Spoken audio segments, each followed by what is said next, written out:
Joe Rogan has finally weighed in on the current state of the UFC welterweight division, and things are getting very interesting at 170 pounds. Right now, it's starting to feel like the next title shot is narrowing down to either Kamaru Usman or Michael Morales, which really says a lot given how deep and competitive this division has become. Carlos Prates is right there in the mix as well, even though the UFC hasn't quite pushed him to the front of the line yet. Still, many fans are already calling him the breakout fighter of 2025. He's coming off two massive knockout wins, including that brutal second-round finish of former champion Leon Edwards at UFC 322, the same event where Islam Makhachev captured the welterweight title. In a recent interview, Prates admitted that while he'd obviously welcome a title shot, he fully expects the UFC to give Kamaru Usman the first opportunity against Makhachev. Because of that, he's already looking ahead to potential matchups with Jack Della Maddalena or Michael Morales. ESPN even gave him a nod during their 2025 awards discussion, highlighting his spinning elbow knockout as one of the most unforgettable moments of the year, alongside Lerone Murphy's performance at UFC 319.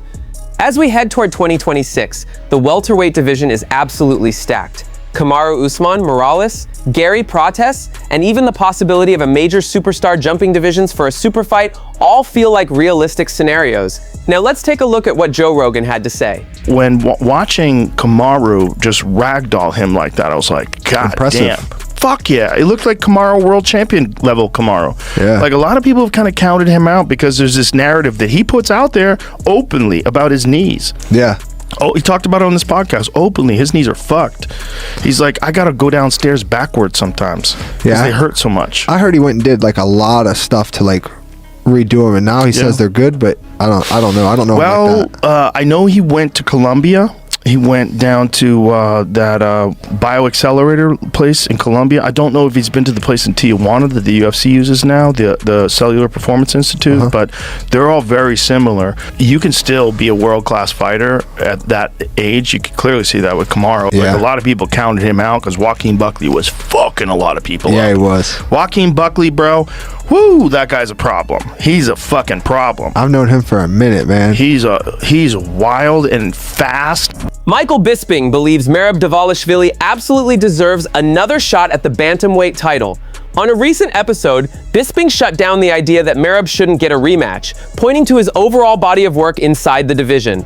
That said, Bisping also suggested a brief pause might be the smarter move. He believes Petr Yan should defend the belt against Umar Nurmagomedov first, assuming Umar gets past Davison Figueiredo.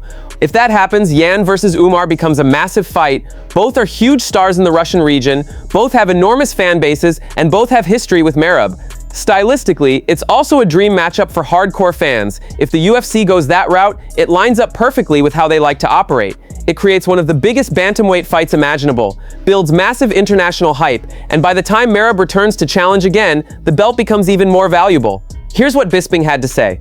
There's a few people that have beaten Merab, but Merab probably deserves the rematch, if we're being honest. If you look at the body of work, then yeah, he probably does. But there's Umar Nurmagomedov out there.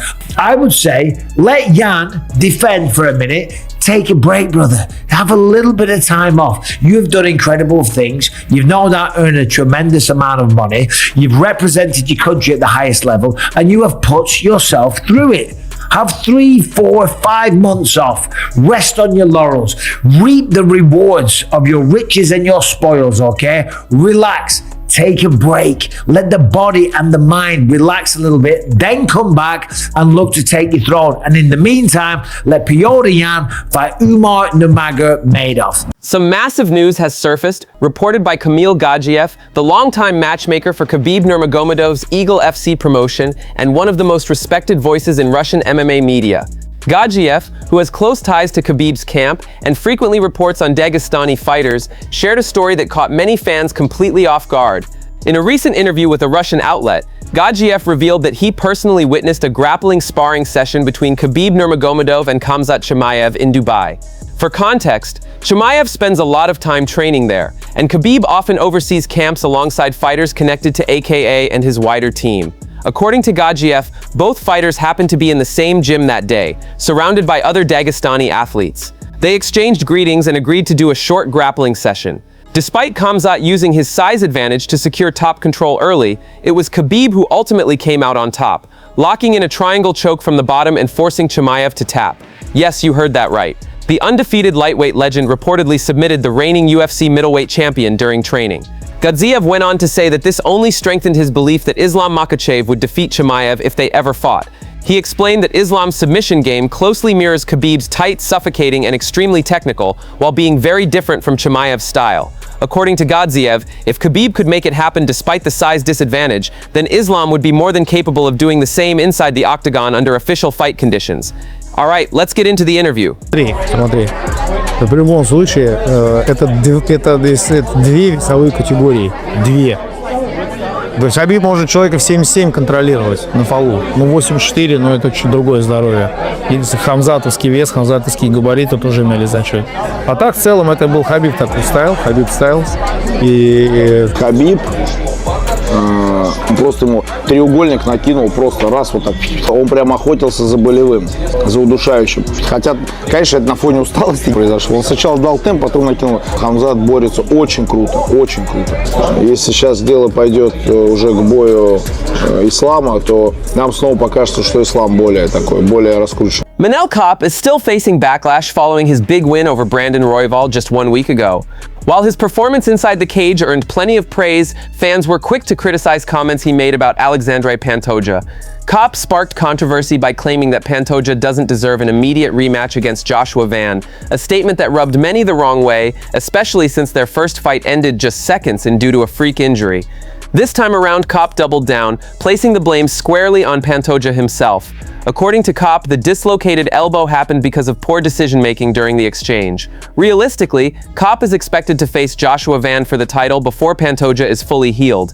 The silver lining for the former champion is that once he's healthy, he's still expected to receive his immediate title shot. That means Kape could end up being the final obstacle before the flyweight division finally gets a proper rematch. There's no official return date yet, but Pantoja's coach, Marcos D'Amata, recently stated that the former champ is targeting a comeback around May or June of 2026 at the earliest.